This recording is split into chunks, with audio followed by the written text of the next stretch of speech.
यह एक काल्पनिक कहानी है। इसमें दिखाई गई घटनाएं, पात्र और संवाद पूरी तरह से लेखक की कल्पना पर आधारित हैं। इसका कोई संबंध किसी वास्तविक व्यक्ति या घटना से नहीं है। सफेद कपड़ों वाली महिला उसकी बाहों में चुपचाप लेटी थी और उसके हाथ एक जोड़ी कोमल चीजों को पकड़े हुए थे। उसने सहजता से उन्हें कुछ बार दबाया और उस मुलायम एहसास से उसे लगा कि यह कोई सपना नहीं बल्कि हकीकत है। वह थोड़ा हैरान होकर बगल में देखने लगा। छोटा साथी जा चुका था, भूरा भेड़िया भी चला गया था और तलवार उससे थोड़ी दूर खड़ी थी। ऐसा लग रहा था मानो वह सोच रही हो कि उस पर हमला करे या नहीं। इससे निपटना मुश्किल होने वाला है। जब उसने अपनी बाहों में मौजूद महिला को देखा तो इस समय आरव के मन में यही विचार आया। ठीक उसी क्षण महिला ने अपनी आंखें खोली और आरव की बाहों से खड़ी हो गई। उसके बाद उसने अपने कपड़े बगल से उठाए और संयमित ढंग से पहने और फिर अपनी तलवार लेने चली गई। महिला ने आरव की ओर एक नजर भी नहीं डाली, न ही एक शब्द कहा, और ऐसा लग रहा था मानो आरव का अस्तित्व ही न हो। इस समय आरव ने भी अपने कपड़े पहन लिए थे और जब उसने महिला को अपनी तलवार लेते देखा तो उसकी पलकें फड़क उठीं। उसने 2 कदम पीछे लेते हुए कहा, मुझे लगता है कि हमें इस मामले को शांति से सुलझा लेना चाहिए। भले ही उसके पास छोटा साथी और भूरा भेड़िया था, पर महिला के पास वह तलवार थी जिसमें अपनी आत्मा थी। इसलिए अगर वे लड़ाई में उतरते तो उसे अपनी जीत का भरोसा नहीं था। महिला ने तलवार पकड़ी, फिर वह आरव की ओर मुड़ी और भावहीन चेहरे से बोली, चलो मुझे बताओ हम इससे कैसे निपटें। और कैसे निपटें? आरव ने गहरी सांस ली और कहा, इस मामले में सही गलत पर चर्चा करना अब महत्वपूर्ण नहीं है।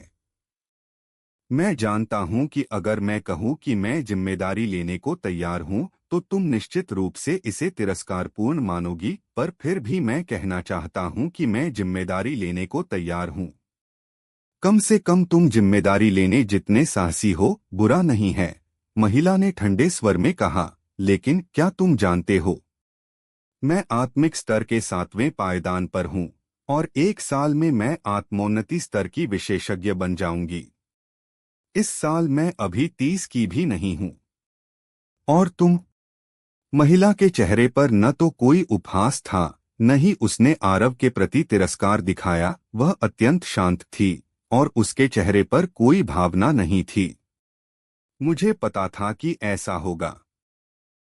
आरव ने मन ही मन आह भरी, फिर भी उसके शब्दों से उसे कोई ठेस नहीं लगी। उसने कहा, मैंने एक कहावत सुनी है कि प्यार को साधना या धन से नहीं बांटा जाता। मुझे लगता है कि यह बात बहुत अच्छी कही गई है। जैसे ही उसने अपनी बात खत्म की, उसका चेहरा लाल हो गया। यह बहुत अच्छी बात है, महिला ने सिर हिलाया और आरव के चेहरे पर मुस्कान अभी अभी आई ही थी कि उसने उसे कहते हुए सुना, लेकिन क्या हमारे बीच कोई प्यार है? आरव की मुस्कान जम गई। वह कुछ देर चुप रहा, फिर उसने महिला की ओर देखा और कहा, तुम इस साल 30 से कम की हो और मैं अभी 20 से कम का हूं। हालांकि मैं अभी मृत्युलोक में हूं, पर क्या तुम कहने की हिम्मत रखती हो कि मैं तुम्हारी उम्र में तुमसे निश्चित रूप से कम नहीं हूंगा? सफेद कपड़ों वाली महिला ने कुछ देर तक आरव को देखा, फिर बोली, तुम्हारी ताकत मजबूत है या नहीं, यह मेरे लिए अर्थहीन है।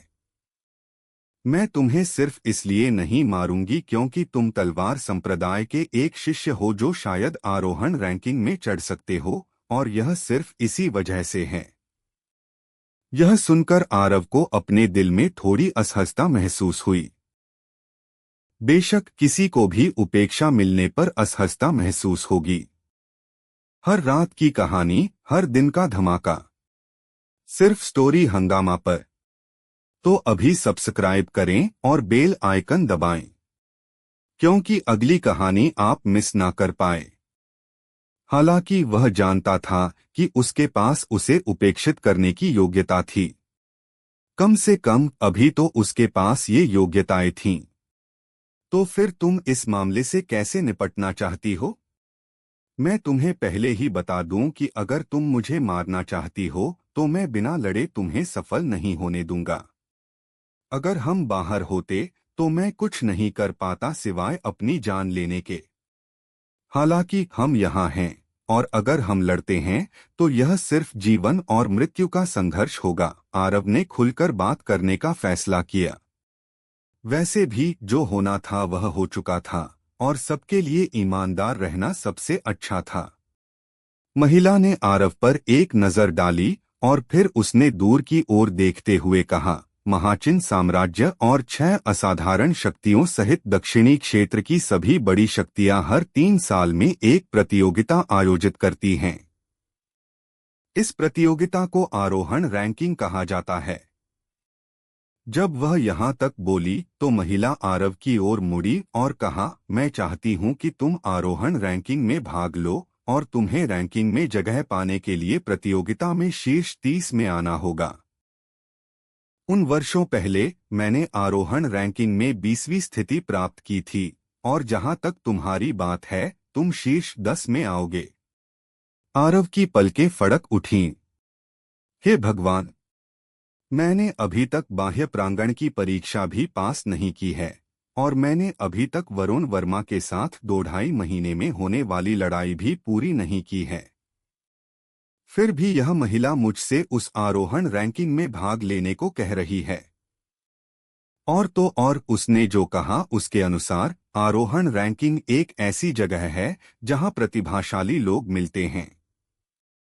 पूरे दक्षिणी क्षेत्र के प्रतिभाशाली लोगों के बारे में सोचना ही डराने वाला है। आरव ने अपने माथे से ठंडा पसीना पोंछा और कहा, आरोहण रैंकिंग पर शायद कुछ प्रतिबंध होंगे, है ना? महिला ने उदासीनता से कहा, 20 साल से कम और राजा स्तर से नीचे। बस ये 2 प्रतिबंध। आरोहण रैंकिंग का क्या मतलब है? आरव ने पूछा।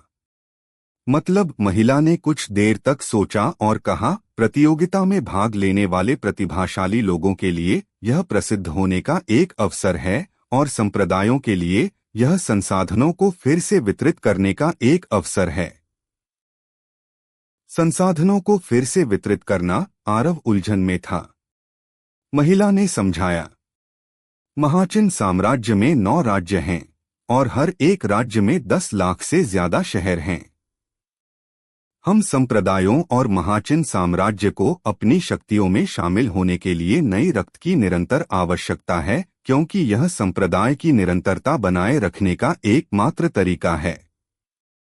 अतीत में बड़े संप्रदाय और महाचिन साम्राज्य प्रतिभाशाली रंगरूटों को प्राप्त करने के लिए अक्सर आपस में लड़ते थे। अंत में कुछ कारणों से हर कोई आपस में और नहीं लड़ सकता था। तो आरोहण रैंकिंग बनाई गई, और एक संप्रदाय के शिष्यों को जितनी उच्च रैंकिंग मिलती थी उतने ही ज्यादा शहर उस संप्रदाय को वितरित किए जाते थे। उदाहरण के लिए, पिछली आरोहण रैंकिंग प्रतियोगिता के दौरान मूल विद्यालय ने पहली, तीसरी और छठी स्थिति प्राप्त की, इसलिए उन्हें 3 राज्य और 5 लाख से ज्यादा शहर मिले। दूसरी ओर, क्योंकि हमारे तलवार संप्रदाय से कोई भी आरोहण रैंकिंग में नहीं आया, हमारे तलवार संप्रदाय को केवल हमारे तलवार संप्रदाय के आसपास के कुछ छोटे शहर ही मिले। क्या तलवार संप्रदाय इतना कमजोर है? आरव ने अचानक पूछ लिया, और जैसे ही उसने अपनी बात खत्म की उसे थोड़ा पछतावा हुआ। मेरे सामने वाली यह महिला स्पष्ट रूप से तलवार संप्रदाय से बहुत लगाव रखती है, तो वह निश्चित रूप से मेरे कहने पर गुस्सा होगी। महिला गुस्सा नहीं हुई, और उसने सिर्फ आह भरी और कहा, तलवार संप्रदाय अब बहुत कमजोर है। इसमें 6000 से कम बाह्य प्रांगण के शिष्य हैं, और लगभग 2000 आंतरिक प्रांगण के शिष्य हैं, जबकि केवल 1000 से थोड़े ज्यादा कुलीन शिष्य हैं। अगर तलवार संप्रदाय को अपने पूर्वजों का समर्थन नहीं मिलता तो इसे दूसरी श्रेणी की शक्ति भी नहीं माना जा सकता। तलवार संप्रदाय के बाह्य प्रांगण रैंकिंग और आंतरिक प्रांगण रैंकिंग के वे प्रतिभाशाली लोग भी आरोहण रैंकिंग में प्रवेश नहीं कर सकते। आरव ने भौहें चढ़ाकर यह सवाल पूछा। महिला ने सिर हिलाया और कहा, एक पहाड़ के गांव में एक प्रतिभाशाली व्यक्ति, सभी की नजरों में एक प्रतिभाशाली व्यक्ति होता है। लेकिन अगर यह प्रतिभाशाली व्यक्ति एक कस्बे में जाता है तो वह ज्यादा से ज्यादा बुरा नहीं होगा। अगर वह एक शहर में आता है तो वह शायद सिर्फ साधारण होगा, और अगर वह एक राज्य में आता है तो उसे शायद साधारण भी नहीं माना जाएगा। अगर उस प्रतिभाशाली व्यक्ति की तुलना पूरे दक्षिणी क्षेत्र से की जाए तो शायद वह कचरे का एक टुकड़ा होगा। तलवार संप्रदाय के प्रतिभाशाली लोगों को तलवार संप्रदाय के भीतर प्रतिभाशाली कहा जा सकता है, फिर भी अगर उन्हें आरोहण रैंकिंग में रखा जाए तो उन्हें ज्यादा से ज्यादा कचरे के टुकड़े माना जा सकता है। तो फिर तुमने मुझे शीर्ष 10 में आने के लिए क्यों कहा? आखिरकार मैं अभी बाह्य प्रांगण का शिष्य भी नहीं हूं, आरव ने धीमी आवाज में कहा। जब उसने यह सुना तो महिला ने आरव की ओर देखा और फिर उसने अपनी भौहें उठाईं और कहा, क्या तुम्हें अपनी क्षमता पर विश्वास नहीं है? मुझे प्रेरणा की जरूरत है। आरव ने सीधे उसकी ओर देखा और बोला। क्या प्रेरणा? महिला ने भौहें चढ़ाई। आरव ने गहरी सांस ली और कहा, अगर मैं आरोहण रैंकिंग में प्रवेश करता हूं तो मैं चाहता हूं कि तुम मुझे तुम्हारा पीछा करने का एक मौका दो। क्या वह अपने सामने वाली महिला को पसंद करता था? आरव को इसका जवाब नहीं पता था। वह सिर्फ इतना जानता था कि यह महिला पहले ही उसकी हो चुकी थी। जब वह उसकी हो चुकी थी तो उन्हें साथ होना चाहिए। यह बस इतना ही सरल था। क्या महिला के मुंह के कोने थोड़े ऊपर उठे और उसने तिरस्कार का एक निशान दिखाया और कहा, तुम्हें लगता है कि सिर्फ इसलिए कि हमारे बीच ऐसा हुआ तो मुझे तुम्हारे साथ होना चाहिए? मैं उस तरह की महिला नहीं हूं जो अपनी पवित्रता खोने के कारण एक आदमी की बाहों में गिर जाएगी। मेरी राय में तलवार पथ और तलवार संप्रदाय मेरे लिए सब कुछ है। क्या तुम मुझसे सच में नफरत करती हो? आरव ने पूछा। ऐसा नहीं है, महिला ने उदासीनता से कहा। थोड़ी कमजोर ताकत रखने और थोड़ा घमंडी होने के अलावा तुम्हारा चरित्र और स्वभाव बुरा नहीं है। मैं भी तुमसे नफरत नहीं करता, आरव ने तुरंत कहा। तुम्हारे थोड़े ठंडे और घमंडी स्वभाव के अलावा तुम बाकी सभी पहलुओं में ठीक हो। चूंकि तुम मुझसे नफरत नहीं करती और मैं तुमसे नफरत नहीं करता तो तुम मुझे एक मौका क्यों नहीं देती? अगर यह इसलिए है क्योंकि मेरी ताकत थोड़ी कमजोर है तो मैं अभी भी जवान हूं, है ना? तुम क्या सोचती हो? महिला ने आरव की ओर देखा और वह बस उसे ऐसे ही देखती रही। आरव कमजोरी दिखाने को तैयार नहीं था और वह उसकी नजर से मिला। किसी भी तरह यह पहले से ही ऐसा था और दोनों एक दूसरे के साथ खुलकर बात कर रहे थे। यह सबसे अच्छा था। बहुत देर बाद महिला ने कहा, आरोहण रैंकिंग में 5वां स्थान और मैं तुम्हें एक मौका दूंगी। सौदा पक्का? आरव ने जल्दी से कहा। इस समय वह भूल गया था कि आरोहण रैंकिंग वह जगह थी जहां राक्षसी प्रतिभाशाली लोग मिलते थे। जब उसने आरव के थोड़े उत्साहित रूप को देखा तो महिला के दिल में एक असामान्य भावना की एक झलक आई, लेकिन वह पलक झपकते ही गायब हो गई। तलवार संप्रदाय के भविष्य के लिए उसने जीवन भर तलवार की साधना की थी और उसका जीवन पूरी तरह से तलवार का था। प्यार में पड़ने की तो बात ही छोड़ो, वह शायद ही कभी विपरीत लिंग के किसी व्यक्ति के संपर्क में आई हो। इससे पहले जब उसके और आरव के बीच अचानक ऐसा हुआ था तो उसका पहला विचार आरव को मारना था। हालांकि उसने ऐसा नहीं किया क्योंकि जैसा कि उसने कहा था, आरव तलवार संप्रदाय में जीवन का एक निशान ला सकता है। हालांकि जब आरव ने यह अनुरोध उठाया तो किसी अज्ञात कारण से उसके दिल में एक अजीब तरह की भावना उत्पन्न हुई थी। वह नहीं जानती थी कि यह भावना क्या थी क्योंकि उसने अतीत में कभी इस भावना को महसूस नहीं किया था। मेरा दिल अस्तव्यस्त है, महिला ने दूर की ओर देखते हुए धीमी आवाज में बुदबुदाया। दोस्तों, स्टोरी को लाइक, शेयर व सब्सक्राइब कर दिया करो, जिससे मुझे मोटिवेशन मिलता है। जब उन दोनों में समझौता हो गया तो वे भूरे भेड़िए पर सवार होकर अपनी यात्रा पर निकल पड़े। हालांकि अब वे पहले की तरह एक दूसरे के साथ सहज नहीं थे। अगर आरव नहीं बोलता तो शैलाधर भी उससे पहले कभी नहीं बोलती और आरव को इस बात पर थोड़ी लाचारी महसूस होती। एक बात जो ध्यान देने योग्य थी वह थी कि आरव की साधना में सुधार हुआ था। वह 7वें स्तर के मृत्युलोक से 8वें स्तर पर आ गया था। अपनी अचानक प्रगति के पीछे का कारण आरव के अनुमान के अनुसार शायद उस यूनियन फल का प्रभाव था। हालांकि वह निश्चित नहीं था और वह इस बारे में पीछे बैठी महिला से पूछना चाहता था, फिर भी उसे डर था कि इससे उनके बीच का माहौल असहज हो जाएगा। इसलिए वह केवल इस सवाल को अपने दिल में दफना सकता था। उन दोनों ने 4 घंटे से अधिक यात्रा की, कुछ छोटे पहाड़ों को पार किया और एक पहाड़ के पास पहुंचे। उनके सामने एक सीधी सपाट पर्वत खड़ा था जो बादलों में चला गया था। वे जमीन से ऊपर देखते हुए उसकी चोटी को बिल्कुल भी नहीं देख पा रहे थे।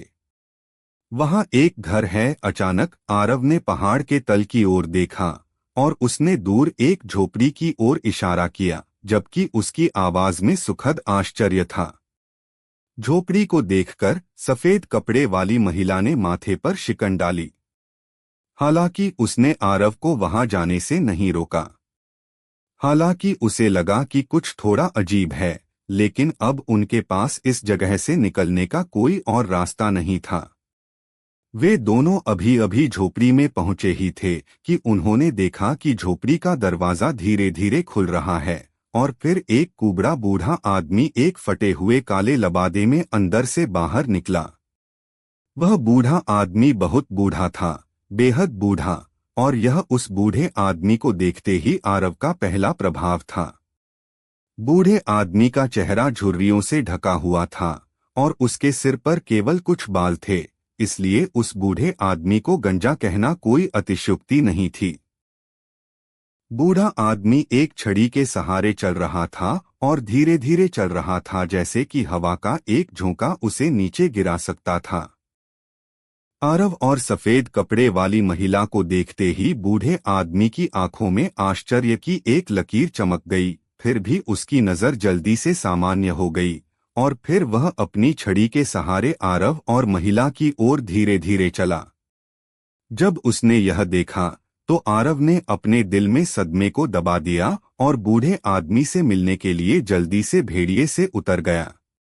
उसने बूढ़े आदमी के सामने झुककर कहा, वरिष्ठ, हम दोनों मौत की खाई में गिर गए थे और हम संयोग से यहाँ आ गए। क्या मुझे पता चल सकता है कि आप कौन हैं? हालांकि उसके सामने का बूढ़ा आदमी बहुत कमजोर लग रहा था, लेकिन आरव को सावधान रहना पड़ा, क्योंकि यह बूढ़ा आदमी वास्तव में मौत की खाई के नीचे रह रहा था, तो वह एक साधारण व्यक्ति कैसे हो सकता है? जब उसने आरव को इतना विनम्रता से व्यवहार करते देखा तो बूढ़े आदमी के झुर्रियों वाले चेहरे पर एक कोमल मुस्कान दिखाई दी। अचानक उसकी आंखें चौड़ी हो गईं और उसने कुछ अविश्वसनीय देखा। उसने आरव को थोड़ी देर तक घूरा, फिर अपनी नजर हटाई और कहा, यहाँ कोई आया है। इसे कई साल हो गए हैं। चूंकि आप दोनों यहाँ आने में सक्षम थे तो इसे नीति माना जा सकता है। एक पल रुको। जैसे ही उसने बोलना समाप्त किया, बूढ़े आदमी ने अपनी छड़ी के सहारे घूमकर झोपड़ी में चला गया। उस बूढ़े आदमी को देखते हुए आरव ने घूमकर सफेद कपड़े वाली महिला को देखा जो पहले ही उसके बगल में आ गई थी, और उसने कहा, शैलाधर, क्या तुम उसकी शक्ति को देख सकती हो? उस घटना के बाद वह महिला आरव के बार बार अनुरोधों को सहन नहीं कर पाई और उसे अपना नाम बताया। शैलाधर ने आरव को देखा।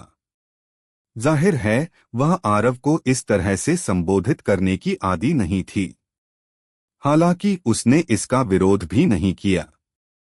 वह थोड़ी देर के लिए चुप हो गई फिर उसने सिर हिलाया और कहा, मुझे लगता है कि वह हमारी तरह ही है और उसकी साधना पर सील लगा दी गई है। वह एक साधारण व्यक्ति है। हालांकि उसके बारे में कुछ अजीब भी लगता है। आरव कुछ कहने ही वाला था जब बूढ़ा आदमी एक बार फिर झोपड़ी के भीतर से बाहर निकला। हालांकि इस समय उसके हाथ में एक काले रंग का स्क्रॉल और एक जोड़ी कंगन थे जो बहुरंगी चमक के साथ चमक रहे थे। जबकि आरव इस पर हैरान था, बूढ़ा आदमी पहले ही उनके सामने आ गया था और उसने अपने हाथ में काले स्क्रॉल पर धूल को उड़ा दिया, इससे पहले कि वह आरव को सौंपता।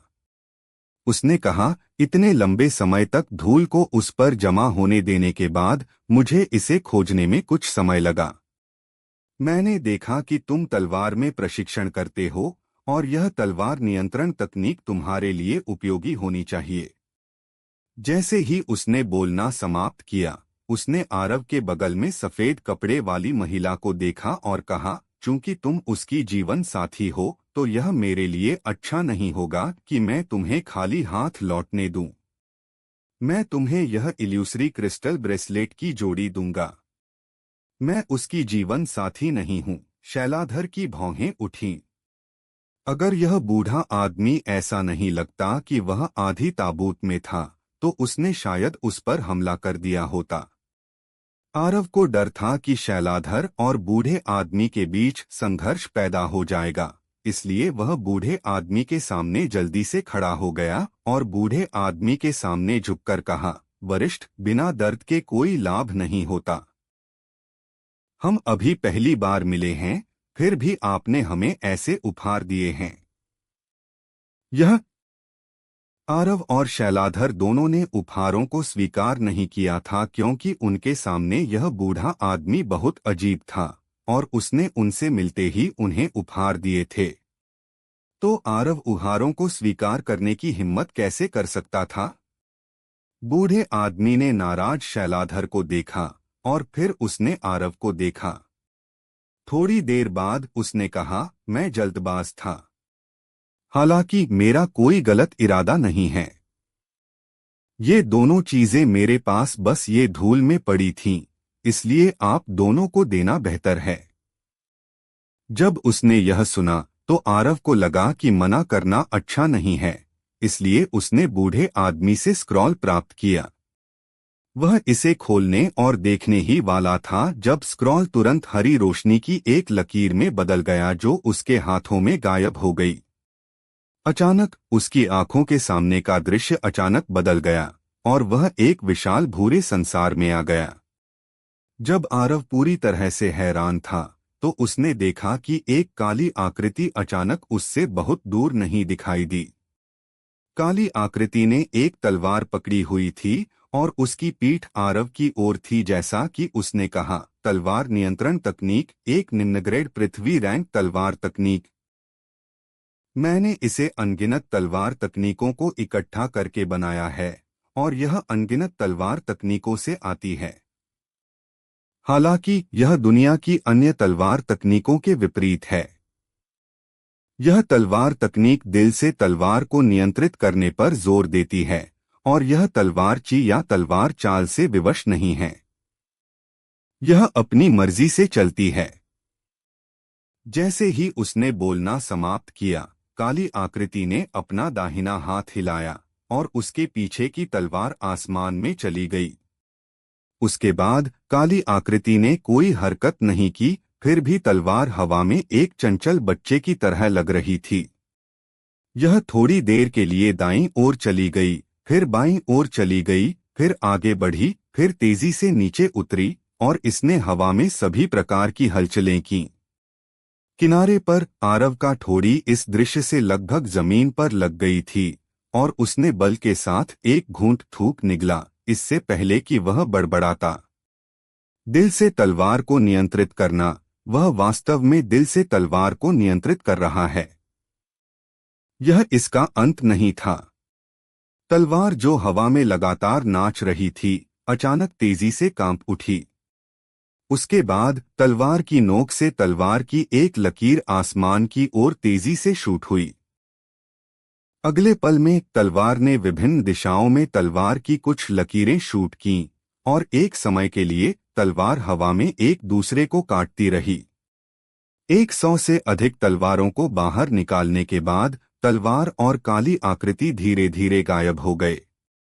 उसी समय एक आवाज अचानक और धीरे धीरे सुनाई दी, जो कोई मेरे बाद आता है। तलवार नियंत्रण तकनीक के दिल की तकनीक को याद रखना। तलवार नियंत्रण तकनीक श्वास के नियमन पर निर्भर करती है, एक स्पष्ट दिमाग एकाग्रता को बनाए रखती है और मनुष्य तलवार और तत्वों को एक में विलय करने की अनुमति देती है।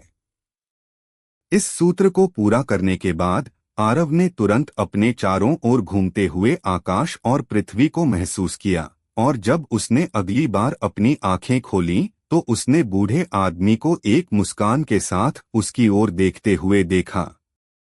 आरव ने सफेद कपड़े वाली महिला को देखा, जैसा कि उसे उम्मीद थी कि वह उसे पहले की स्थिति के बारे में बताएगी। एक तकनीक विरासत सफेद कपड़े वाली महिला समझ गई और उसने समझाया। कुछ विशेषज्ञ अपनी कुछ तकनीकों को स्क्रॉल में रिकॉर्ड करने के लिए दैवीय क्षमताओं का उपयोग करते हैं। इन्हें विरासत कहा जाता है और वे किसी को व्यक्तिगत रूप से तकनीक के बारे में सब कुछ महसूस करने की अनुमति देने में सक्षम हैं। इससे कई फायदे होते हैं। जब उसने यह सुना तो आरव ने अपने दिल में उत्साह को दबा दिया और वह बूढ़े आदमी के सामने झुकने के लिए मुड़ा, इससे पहले कि उसने कहा, धन्यवाद वरिष्ठ। हालांकि उसे नहीं पता था कि बूढ़े आदमी ने उसे तलवार तकनीक क्यों दी। उसने वास्तव में एक पृथ्वी रैंक तलवार तकनीक प्राप्त की थी। बूढ़े आदमी ने मुस्कुराया और फिर उसने अपने हाथ में कंगन की जोड़ी आरव को दी और कहा, मैं जानता हूं कि तुम्हारे पास कई सवाल हैं, लेकिन कुछ कारणों से मैं तुम्हें जवाब नहीं बता सकता। जहां तक तुम्हारी इस जगह को छोड़ने की इच्छा का सवाल है, मैं मदद कर सकता हूं, लेकिन मैं एक शर्त रखना चाहता हूं। आरव ने कंगन की जोड़ी प्राप्त की और फिर उसने कहा, जब तक मैं इसे पूरा कर सकता हूं तब तक मैं बिल्कुल भी मना नहीं करूंगा। बूढ़े आदमी ने सिर हिलाया और कहा, यह शर्त कुछ भी मुश्किल नहीं है। मैं बस आशा करता हूं कि अगर तुम एक दिन आत्मोन्नति स्तर प्राप्त कर लेते हो तो कृपया यहाँ की यात्रा करें। उस समय मुझे तुम्हें कुछ सौंपना होगा। जब उसने यह सुना तो आरव ने राहत की सांस ली, क्योंकि उसे लगा कि बूढ़े आदमी ने अभी उसे कुछ मुश्किल करने के लिए नहीं कहा। वह तुरंत सहमत हो गया और कहा, अगर मैं आत्मोन्नति स्तर प्राप्त कर लेता हूं तो मैं निश्चित रूप से वरिष्ठ की तलाश में आऊंगा। मैं वैसा ही करूंगा जैसा मैंने कहा है। हालांकि उसे नहीं पता था कि वह अपने पूरे जीवन काल में आत्मोन्नति स्तर प्राप्त कर पाएगा या नहीं, क्योंकि बूढ़े आदमी ने यह कहा था तो वह केवल सहमत हो सकता था। वैसे भी यह भविष्य की बात थी। आरव को सुनकर बूढ़े आदमी ने संतुष्टि से सिर हिलाया और फिर उसने अपना दाहिना हाथ हिलाया। आरव और महिला के बगल में एक नीले रंग का घेरा दिखाई दिया। नीला घेरा 3 लोगों के चारों ओर फिट हो सकता था और नीले घेरे के तल पर प्रतीकों का एक घना विस्तार चमक रहा था। एक टेलीपोर्टेशन फॉर्मेशन। जब उन्होंने इस नीले घेरे को देखा तो आरव और महिला के भाव तुरंत बदल गए। उन्होंने अतीत में टेलीपोर्टेशन फॉर्मेशन देखे थे, क्योंकि तलवार संप्रदाय में एक टेलीपोर्टेशन प्लेटफॉर्म था और वहां कई टेलीपोर्टेशन फॉर्मेशन थे। इसके अलावा वे टेलीपोर्टेशन फॉर्मेशन कई शहरों में टेलीपोर्ट कर सकते थे। यह कहा जा सकता है कि टेलीपोर्टेशन फॉर्मेशन वास्तव में दुर्लभ नहीं थे। हालांकि उनके सदमे में उनके सामने इस बूढ़े आदमी ने वास्तव में अपने हाथ की एक लहर के साथ एक टेलीपोर्टेशन फॉर्मेशन बनाया था और यह बेहद भयानक था। यह केवल आरव ही नहीं था जो चौंक गया था, यहाँ तक कि शैलाधर भी वैसी ही थी। उसने बूढ़े आदमी को गहराई से देखा और आश्चर्य के अलावा उसकी आंखों में गहरा डर भी था। बूढ़ा आदमी ऐसा लग रहा था जैसे उसने उनके चेहरों पर सदमे को बिल्कुल भी नहीं देखा, और उसने कहा, यह टेलीपोर्टेशन फॉर्मेशन आप दोनों को मृत्यु के पर्वत श्रृंखला में टेलीपोर्ट कर सकता है। ठीक है, इस जगह को किसी और के सामने उजागर न करें। यह आपके अपने भले के लिए है। जाओ। आरव ने एक गहरी सांस ली और बूढ़े आदमी के सामने एक बार फिर झुक गया। उसके बाद उसने शैलाधर का हाथ खींचा और नीले घेरे में चला गया। जैसे ही वे अंदर चले गए, उनके नीचे से नीली रोशनी की एक लकीर उठ गई और इसने तुरंत उन दोनों को घेर लिया, इससे पहले कि वे दोनों एक झटके के साथ गायब हो गए। जैसे ही उसने नीली रोशनी को गायब होते देखा, बूढ़े आदमी के चेहरे पर मुस्कान धीरे धीरे रुक गई और वह धीमी आवाज में बड़बड़ाया, मैं उसके भविष्य को क्यों नहीं देख पाया? क्यों? अब क्या होने वाला है आगे सुनते रहिए सर्वशक्तिमान हमारे चैनल स्टोरी हंगामा पर।